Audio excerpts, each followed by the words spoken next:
Well, good morning, my friend. Welcome to the Pastor's Podcast, Monday morning, February the 21st. For those who are just watching, sorry, we got cut off. My cable network here, Cox Cable, the worst company in all the world to use for cable, but that's all we have here.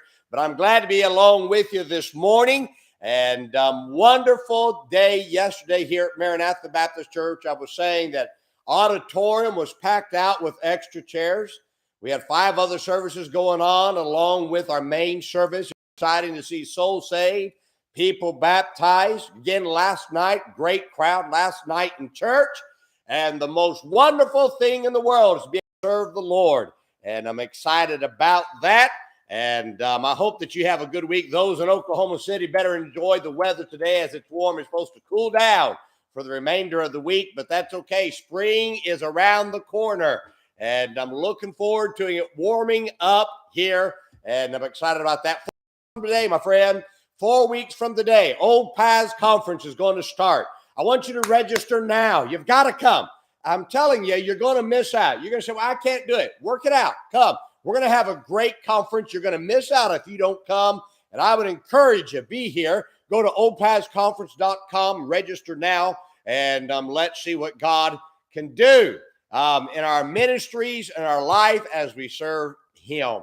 I want to read to you this morning from 1 Samuel chapter 10, verse 22. God says, therefore they inquired of the Lord further, if the man should yet come thither. And the Lord answered, behold, he hath hid himself, here it is, among the stuff. Now Samuel was looking for Saul to anoint him as the first king of Israel. Nobody could find Saul because he'd hid himself because of the fear of being anointed king. Now, when Samuel asked the Lord where Saul was, the Lord answered. He said, behold, he hath hid himself among the stuff. Now, stuff could easily be described as clutter. It wasn't that the stuff was worthless. It was just that it was stuff that was unorganized and thrown around. The stuff allowed Saul to find a place where they could not find him. Now, there would have been no place for Saul to hide had these people been more organized and been clean. Now, I'm a big believer in organization and cleanliness. Right now in our Bible college, I'm teaching a class on organization. And I've enjoyed being able to talk to those in my class about organization. You see, there is no excuse for being disorganized or dirty. I'm always amazed at the clutter and filth inside of the homes that I see when I go soul winning. I often say to myself that I don't know how anybody can live in such filth and disorganization. Being clean and organized is not a gift. It is a result of a person of character taking proper care of what God has given to them. We live in times when people like to hoard things. They always have a good reason for hoarding their things. But my friend, you can work better and accomplish more in a clean environment than you ever will in a dirty and disorganized setting. Now, there's a few things you can do to become better organized and stay clean that I like to share with you. First, you have to determine to stay clean and stay organized. Don't settle for filth and disorganization.